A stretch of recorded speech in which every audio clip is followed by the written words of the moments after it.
All right, so I just got back from, I think this is like my third kind of longer ride with my hand cycle. And this is the first time that I went out without Patrick. Normally I was following him on a run, and it was really nice to just kind of go my own way, do my own thing, kind of figure out how the bike moves a bit, really work on my gears, practice on the hills that I wanted to do some runs on and whatnot. So that was really nice. Patrick got me this mirror. Can you see it? Where's the mirror? Where's the mirror? Here's the mirror.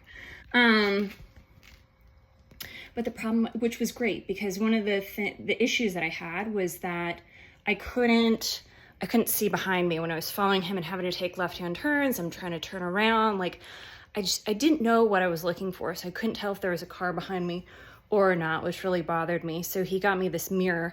But the problem was that halfway through my ride, it just fell like that and was on my leg. But whatever, I was able to kind of put it up, and after being able to see like what a car looks like behind me in the mirror, I realized that, yeah, I actually can turn around behind me and I would be able to see a car. It was just such a foreign thing for me that I felt like I wasn't going to be able to see a car if there actually was one there. So glad we got that mirror in. I definitely need little like glasses for when I'm riding, even just clear ones or something, for any kind of debris on the road. I want like a personal fan to just blow in front of me to get rid of any like bugs and mosquitoes. That obviously, my hands are occupied by the bike, so it's not really easy to swat them out of the way. So having like a little fan to just kind of blow around, I think would be awesome. I need something for like a water bottle, maybe something to hold like a cell phone or something like that. I don't know. My godmother got me a little strap thing. I should use that when I go out on a ride. But other than that, like I feel like it's going pretty good. And I was able to get on the bike a different way this time. Like, so originally I was sitting, I got my butt in the seat first, like from one side. So kind of like you would if, not like really riding a horse, but like I would put my bottom down and have my legs both on one side, and then I would somehow like squeeze one leg up behind this steering column, I don't know, and get my leg over. And then I had to do the same in reverse. And this time I just was able to hold on to my car handles, door handles, and use that for balance, and just use one of my hands to kind of lift my leg up and get it over to the other side. And I was able to stand up the same way. So that was really cool. That worked a lot better than me having to like squeeze my knee all the way up to chest and like move it over. I kept thinking like, oh my God, I'm going to tear a ligament at some point doing this. So I think the way that I've got it now is, it's better. It's good. So I think two things maybe to work on or pay attention to would be these little foot straps here. So you're supposed to, it's not just a rest, but these actually strap and Velcro together. But my problem is, once my legs are out so far in front of me, like I can't physically reach the straps to either strap them up or unstrap them. Patrick's always kind of tied me in and loosened me up. So I just folded the Velcro over and I rode with just my legs on top, and that was okay.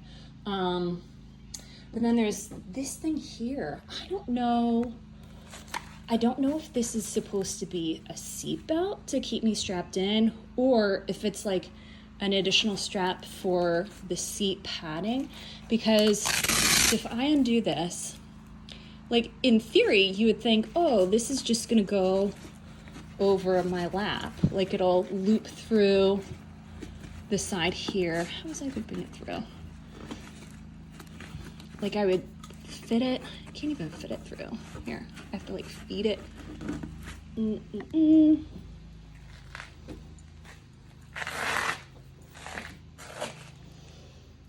feed it through here and grab it from the bottom, but then like you can't get the Velcro doesn't match up. So even without a person in there, it like barely matches up. So it's gotta be for the seat.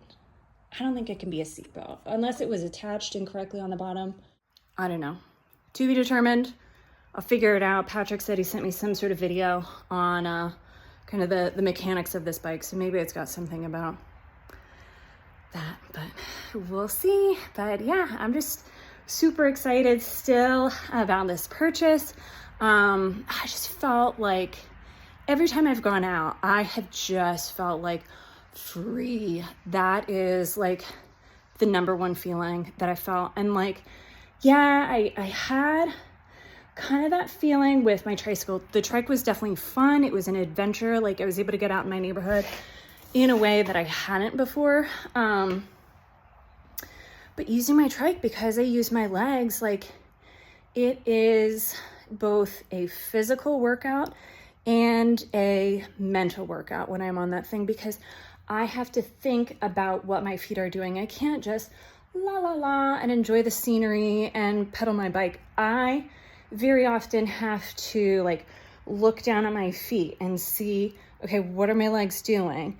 And kind of remind myself like, okay, lift up. All right, move forward, engage, push down. So yeah, by the time I'm done, I'm done. And a lot of times, like if I've overdone it, then it ends up causing spasticity, which is so frustrating. It's one of those things that's like, I'm out here, I'm exercising, I'm trying to do what's good for my body, strengthen myself and everything like that. But in the process, you end up causing like these spaz attacks. And it's like, I'll get off my bike and I'll just kind of like eat to the couch and I'll lay there the rest of the day because I'm just like over it. But with the hand cycle, like it's just using my hands. Like, yeah, I'm engaging my core, and if I'm really like working on something like a hill or a sprint or something, I'm just gonna naturally kind of be pushing through my feet a little bit because I do have that, you know, kind of can, but I'm not working my legs in a way that's going to induce spasticity. So that's nice. Yeah, I don't feel grumpy. And one thing that I noticed, like with going out, like right when I get started with it and I have that freedom feeling, it's like, oh, happy carry is out. Like I see people and like I smile at them and I say hi and like I'm able to like observe my surroundings. Like today I was like racing with bunny rabbits along the way. And at some point I saw a turtle on the side of the road. It's like, we've got turtle signs all over our neighborhood. My elderly neighbor, whenever I drive her around and we pass a turtle sign, she yells at me, slow down, look out for the turtles. There's never been a turtle. I've never seen a turtle in my neighborhood until tonight. I finally saw my first turtle and I was like right near him. I could have reached out and touched him. But yeah, so that was fun. So it's just like opening this whole new world of excitement and possibilities. And this thing was very expensive, but so far very worth it. I'm getting major returns and happiness on it. So goodbye. If you're thinking about getting one, do a test run first. Don't buy something until you're able to test it and make sure like it fits with your needs, and can adapt with you. But other than that, like if you found something that fits and you can afford it, and even if it's going to be a stretch to afford, I say do it. Pull the trigger.